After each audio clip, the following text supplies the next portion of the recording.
Hello students, welcome back Mehta school online digital classes. Acid base वाला chapter हमने चालू कर रखा था और इस चैप्टर के लास्ट पड़ाव में हम ये चैप्टर 2-4 टॉपिक और बच रहे, कंप्लीट होने वाला है। और हम पढ़ क्या रहे थे?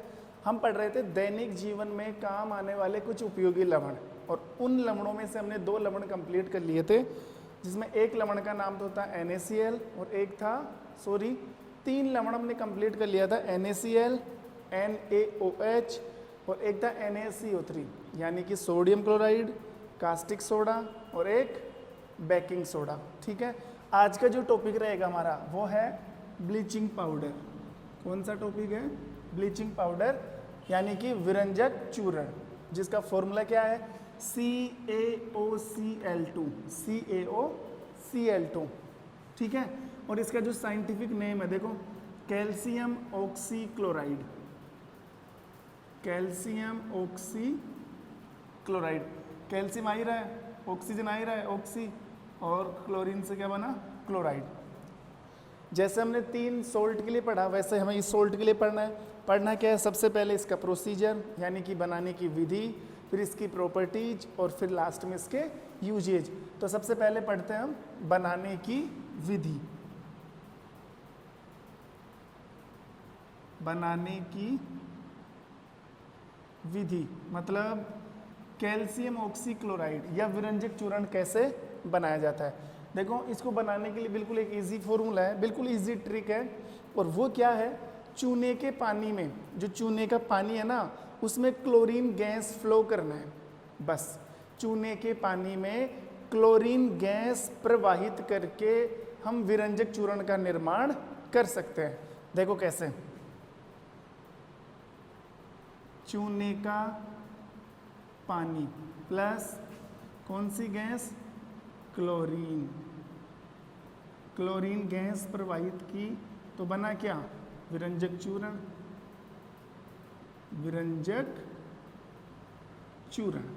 ठीक है, ये लो, ये तो बिल्कुल एक इजी टाइप की बात हो गई। अब चूने का पानी क्या था, ये मैंने पहले बता रखा। चूने का पानी का सूत्र क्या है? Calcium hydroxide, calcium hydroxide. देखो, CaOH का होल ट्वाइस, इसका साइंटिफिक नेम तो क्या है? Calcium hydroxide. और इसका जो जनरल नाम है वो क्या है? चूने का पानी। कौन सी गैस फ्लो करना है? Cl2, Cl2। जब ये दोनों मिक्स्ड होगी तब बनेगा CaOCl2, CaOCl2। साथ के साथ H2O। और देख लो कौन सा प्रोडक्ट बन रहा है। देखो, कैल्शियम उधर आ ही गया, ऑक्सीजन 2 है, हाइड्रोजन 2 है, एक ऑक्सीजन ले लिया, आ ही गया। और इधर बन गया, बिल्कुल हाइड्रोजन के अलावा दूसरा नहीं बनेगा। एक तो ये बन गया विरंजक चूर्ण, और साथ के साथ इस रिएक्शन में पानी भी निकला है। ये लो, ये बन गया विरंजक चूर्ण, ये रहा। वापस सुन लो, चूने के पानी में क्लोरीन गैस प्रवाहित करके विरंजक चूर्ण और जल का निर्माण किया जाता है। ठीक है, तो ये तो बनाने की विधि हो गई। अब हमें क्या पढ़ना है? अब हमें पढ़ना है इसके गुणधर्म। वेरी इंपॉर्टेंट टॉपिक, गुणधर्म।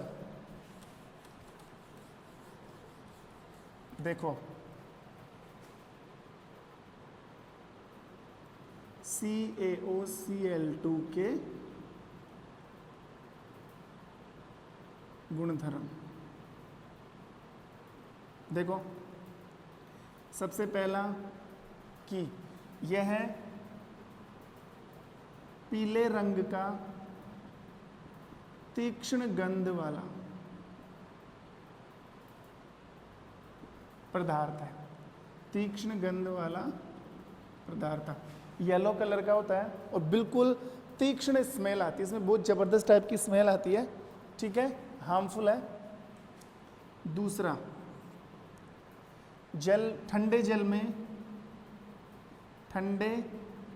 जल में विलय है, मतलब सिर्फ ठंडे पानी में घुलेगा, गर्म पानी में विलय नहीं है। ठीक है। तीसरा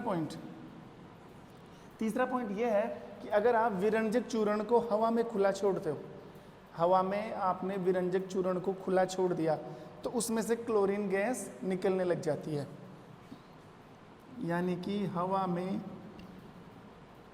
खुला छोड़ने पर, हवा में खुला छोड़ने पर Cl2 गैस यानी कि क्लोरीन गैस देता है। ओके, और फाइनली इसका जो फोर्थ टॉपिक है, फोर्थ पॉइंट है, वो ये है कि अगर विरंजक चूर्ण की अभिक्रिया तनु अम्लों के साथ करवाई जाए, विरंजक चूर्ण की अभिक्रिया, तनु को छोड़ो आप, अगर अम्लों के साथ करवाई जाए, अम्लों के साथ करवाई जाए तो भी क्लोरीन गैस का निर्माण होता है। फोर्थ पॉइंट क्या है? फोर्थ पॉइंट ये है कि यदि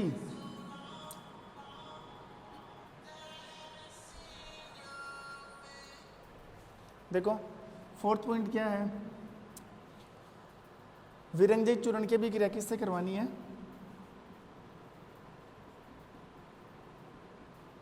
विरंजक चूर्ण की अभिक्रिया करवानी है किससे?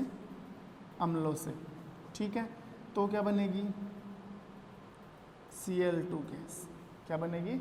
Cl2 gas. देखो कैसे, ध्यान देना। मान लो ये ले लिया CaOCl2, फिर हमने एक अम्ल ले लिया H2SO4, H2SO4। ठीक है, अब हमें बनाना क्या है? ध्यान देना, एक तो क्लोरीन गैस निकालनी है, तो देखो एक तो बन गया CaSO4, H2O और Cl2। चेक कर लो एक बार, CaSO4, ये देखो, ये तो CaSO4। ठीक है, H2 के साथ O चला गया तो H2 हो गया, फिर बच गया क्या? Cl2। कहने की बात यह है कि विरंजक चूर्ण अम्लों के साथ अभिक्रिया करके कौन सी गैस देता है? क्लोरीन गैस देता है। और अगर दूसरा अम्ल आप लेना चाहो CaOCl2 प्लस HCl, तब क्या बनेगा? तब एक लवण बनेगा CaCl2,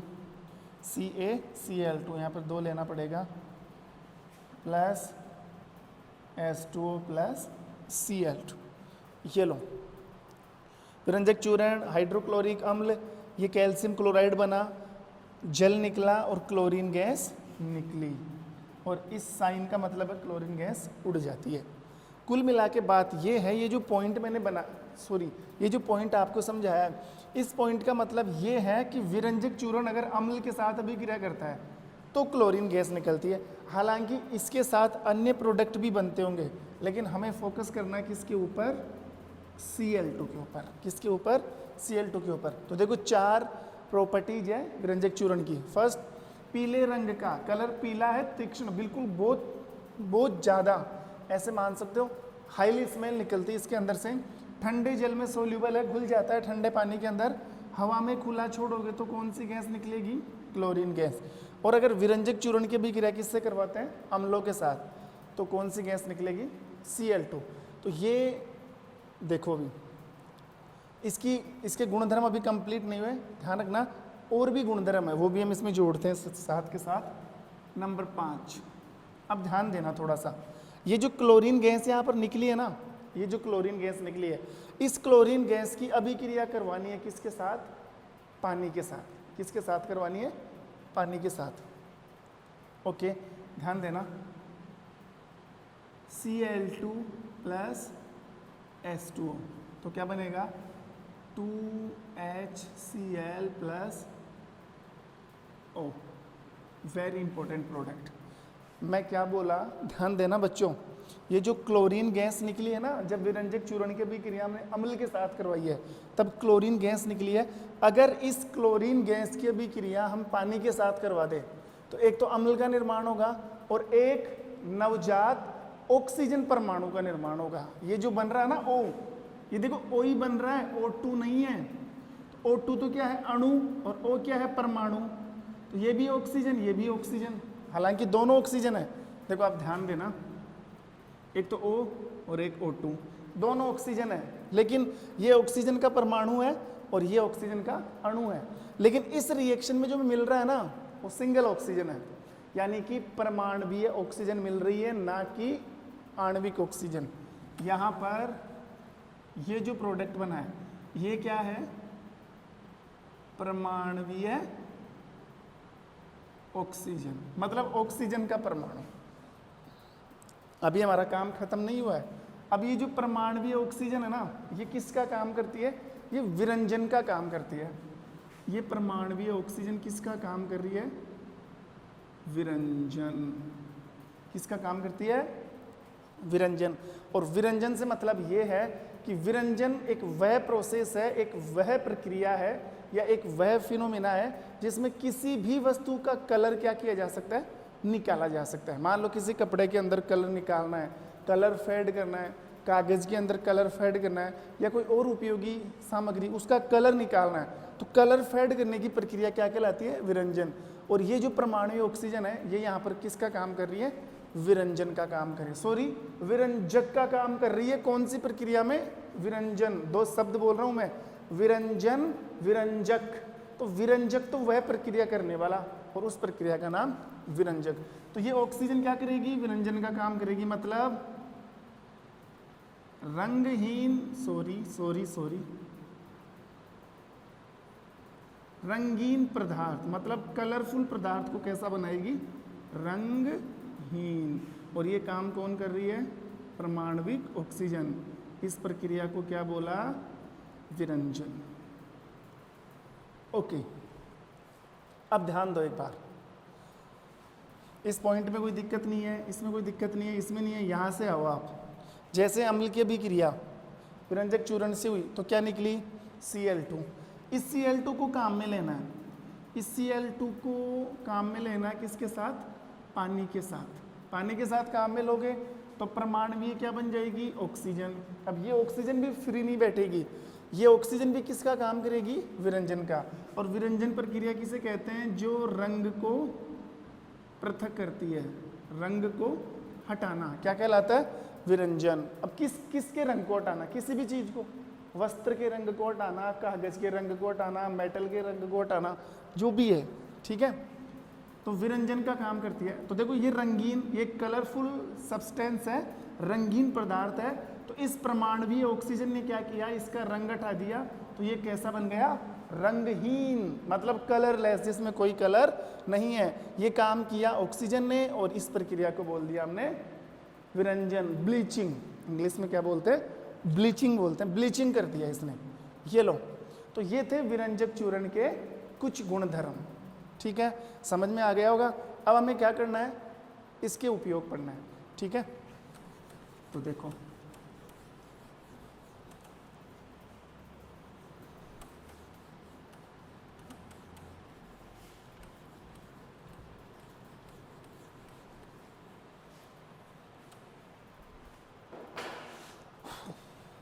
उपयोग, CaOCl2 के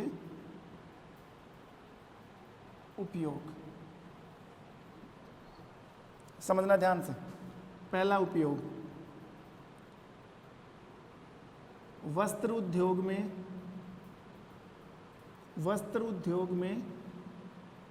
विरंजक के रूप में, वस्त्र उद्योग में विरंजक के रूप में, ठीक है। कागज उद्योग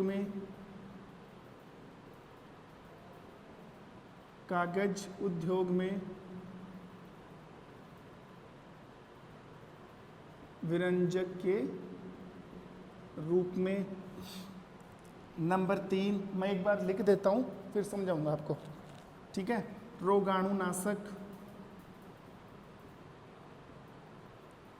रोगाणुनाशक एवं ऑक्सीकारक पदार्थ के रूप में। नंबर 4 पेयजल को शुद्ध करने के रूप में। और जो लास्ट है वो है प्रयोगशाला अभिकर्मक के रूप में। प्रयोगशाला अभिकर्मक के रूप में। देखो अभी मैंने बताया था वस्त्र उद्योग में विरंजक के रूप में, मतलब कपड़ों का कलर फेड करने के लिए, कागज उद्योग में विरंजक के रूप में, कागज का कलर फेड करने के लिए, रोगाणुनाशक एवं ऑक्सीकारक पदार्थ। रोगाणु मतलब जो विरंजक चूर्ण है, इसका यूज हम एज ए रीएजेंट करते हैं जो किसी न किसी प्रकार से किसी न किसी वस्तु में कीटाणुओं को नष्ट करता है, रोगाणुओं को नष्ट करता है, और किसी रासायनिक अभिक्रिया में ऑक्सीडाइज एजेंट यानी कि ऑक्सीकारक पदार्थ का निर्माण करता है। अब ये जो शब्द है ना, ये ऑक्सीकारक, अभी मैं एक्सप्लेन करूंगा, नहीं समझ में आएगा तो इसके नेक्स्ट जो चैप्टर आएगा ना, 6th चैप्टर केमिकल रिएक्शन, उसमें ये आपको अच्छे से समझ में आ जाएगा। पेयजल को शुद्ध, पीने वाले पानी को शुद्ध करने में विरंजक चूर्ण का यूज किया जाता है। और प्रयोगशाला अभिकर्मक, देखो बच्चों ये जो लास्ट का पॉइंट है ना, ये तो आपको सभी लवणों में चिपकाना है। लास्ट में चाहे NaCl हो, NaOH हो, NaSCO3 हो, Na2CO3 हो, Ca हो, Cl2 CO SO4 हो, जो भी लवण आए उसमें ये लास्ट वाला पॉइंट आपको जोड़ना ही है, क्योंकि सब प्रयोगशाला रीएजेंट के काम में आते हैं। ये लो कंप्लीट, ये आपका चौथा लवण कंप्लीट। पांचवा जो लवण है वो क्या है? पांचवा लवण है वॉशिंग सोडा यानी कि धावन soda, Na2CO3। Okay, fifth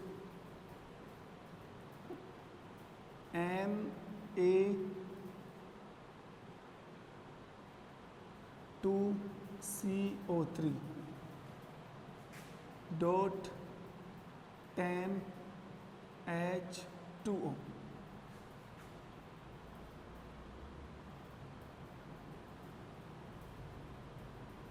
washing soda.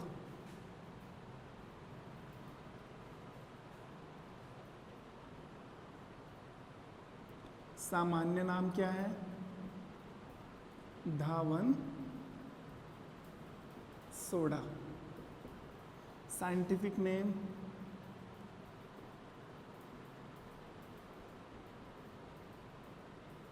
Sodium carbonate. Sodium carbonate, ठीक है। देखो अब हमें जो लवण पढ़ना है वो है Na2CO3, Na2CO3 dot 10H2O। Washing soda, जो कपड़े धोने वाला सोडा आता है ना, सर्फ वगैरह, वो उसके बारे में पढ़ना है। इसका सामान्य नाम तो क्या हो गया? धावन सोडा, मतलब धोने वाला सोडा। और इसका जो वैज्ञानिक नाम है, जो साइंटिफिक नेम है, वो है सोडियम कार्बोनेट। सोडियम कार्बोनेट, जैसे कि सभी लवणों के लिए पढ़ा है, तो इसके लिए भी सबसे पहला जो प्रोसेस है वो है प्रोसीजर मेथड, बनाने की विधि। इसको कैसे बनाओगे? तो याद करो, जब हमने बेकिंग सोडा पढ़ा था, जब हमने खाने का सोडा सोडियम हाइड्रोजन कार्बोनेट पढ़ा था, तो हमने क्या किया था? धावन सोडे के अंदर CO2 और H2 मिला दिया था, तो क्या बन गया था? खाने का सोडा। तो क्यों ना उस अभिक्रिया को उल्टा कर दें, जो खाने का सोडा बनाता उसको वापस गर्म कर दें, तो क्या बन जाएगा? धावन सोडा। तो देखो कैसे, NaHCO3, ये बेकिंग सोडा है जिसको खाने का सोडा भी कहते हैं, ठीक है। अगर इसको गर्म किया जाए, तो बन जाएगा Na2CO3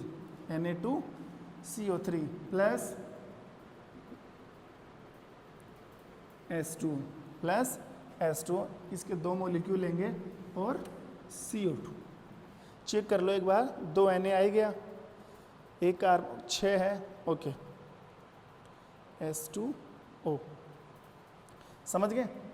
अब जब हमने ये पढ़ा था ना, ये बनाने की विधि, क्या ये? सॉरी, जब हमने ये पढ़ा था खाने का सोडा, तो इसको इस अभिक्रिया को उल्टा कर दो, इन तीनों को मिलाकर ये बनाया था, तो इसको तोड़कर वापस हम ये बना सकते हैं ना, ठीक है। तो बन गया वॉशिंग सोडा। कैसे बनेगा वॉशिंग सोडा? खाने के सोडे को गर्म करके किसका निर्माण किया जा सकता है? Washing soda. लेकिन आप ध्यान देना, ये क्या बन रहा है? Na2CO3, यही बन रहा है ना। लेकिन यहाँ पर जो फॉर्मूला है उसमें 10 H2O और जुड़ रहा है, तो एक रिएक्शन आपको और ऐड करनी पड़ेगी। ये जो बनाना वॉशिंग सोडा, इसमें जल मिलाना पड़ेगा, और जल के भी कितने अणु? 10, तो Na2CO3 प्लस 10H2, तब जाके बनेगा Na2CO3 10H2। और ये आपको पता है जो 10H2 आ रहा है, यानी कि ये 10 जो पानी के अणु है वो क्रिस्टलन वाटर है, सॉरी क्रिस्टलाइन वाटर है या क्रिस्टलन जल है। ये लो, ये बना दिया हमने धावन सोडा।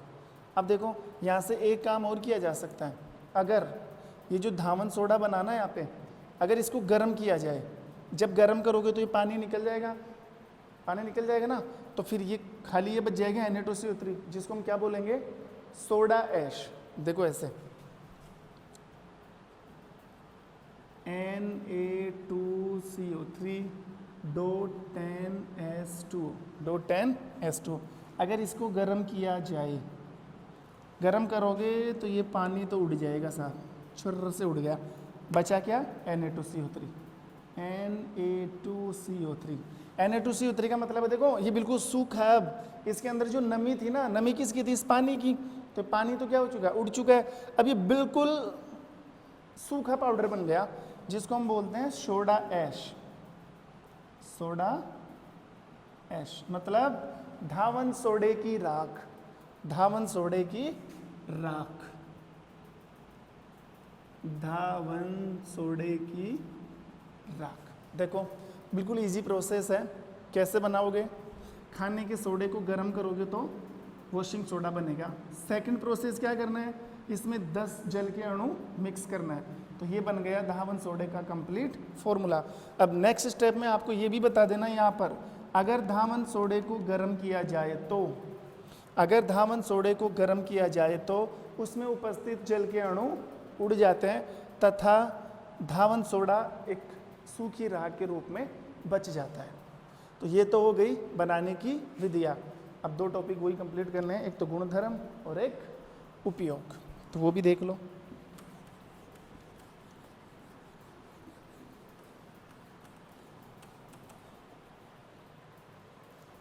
ओके, सबसे पहले बात करें गुणधर्म।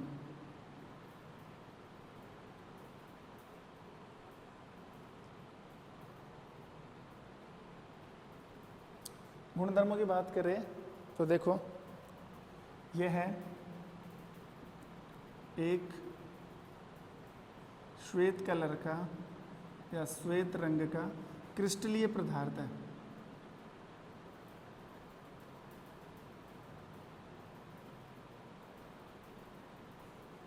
क्रिस्टलीय पदार्थ है।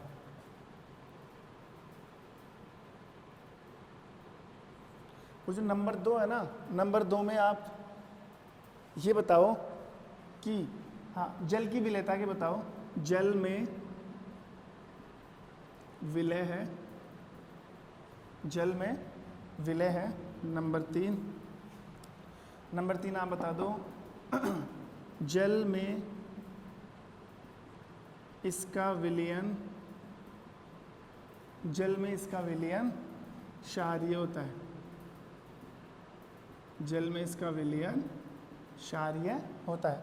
चौथा पॉइंट आप यहाँ से कौन सा जोड़ सकते हो, वो सोडा ऐश वाला, कि अगर धावन सोडे को गर्म किया जाता है तो देखो ऐसे Na2CO3 डॉट 10H2O, इसको क्या किया गर्म, तो क्या बन गया Na2CO3, पानी है वो तो उड़ गया, तो ये क्या बचा सोडा ऐश, सोडा ऐश मतलब धावन सोडे की राख। ये 4 गुणधर्म आपको बताना है। श्वेत रंग का क्रिस्टलीय, क्रिस्ट मतलब छोटे छोटे कणों के रूप में, जल में विलय है और जल में इसका विलयन, जैसे खाने का सोडे का जलीय विलयन भी कैसा होता है, क्षारीय, तो इस सोडे का जलीय विलयन भी कैसा होता है, बेसिक होता है, क्षारीय होता है। अगर इसको गर्म करोगे तो पानी निकल कर ये क्या बनाएगा, राख का निर्माण करेगा। समझ गए? तो 4 गुणधर्म आपको इसके याद करना है। अब देख लो फटाफट इसके उपयोग। ओके, उपयोग।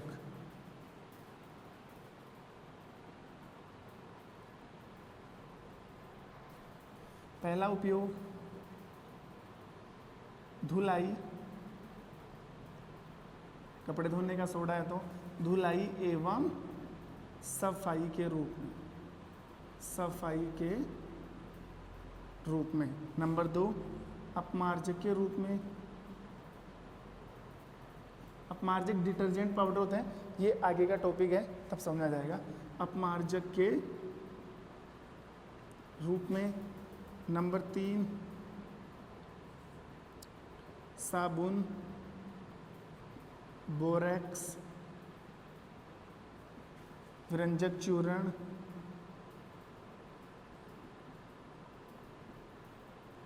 एवं बेकिंग पाउडर के रूप में।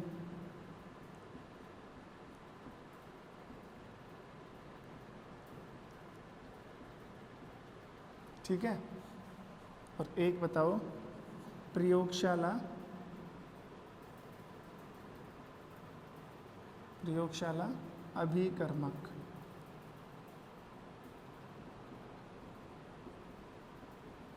वापस देखो, धुलाई और सफाई के रूप में। जब वॉशिंग सोडा है, धावन सोडा हम पढ़ रहे हैं तो कपड़ों की धुलाई, और जब धुलाई होगी तो सफाई होगी। धुलाई और सफाई के रूप में।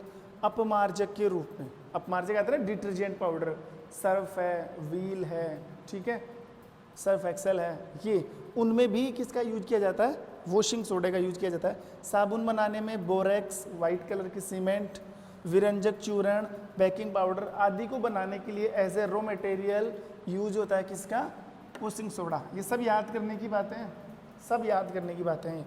प्रयोगशाला, जैसा कि मैंने बताया था, ये तो आपको सभी पॉइंट्स में चिपकाना है। ये लो, ये आपका 5वां लवण कंप्लीट। अब दो लवण और बच रहे हैं, सॉरी 1 लवण और बच रहा है, और वो है POP, प्लास्टर ऑफ पेरिस। तो 5 लवण तो हमने कंप्लीट कर लिया, तो 1 लवण और बच रहा है। वो पूरा होकर फाइनली इस चैप्टर का सबसे इम्पोर्टेंट और सबसे ज़्यादा एग्जाम में आने वाला जो टॉपिक है, सोप और डिटर्जेंट, साबुन और अपमार्जक, वो हमें और पढ़ना है। तो कुल मिला के 2 लेक्चर में आपका ये चैप्टर क्या हो जाएगा? एंड हो जाएगा। तब तक के लिए thank you, have a nice day.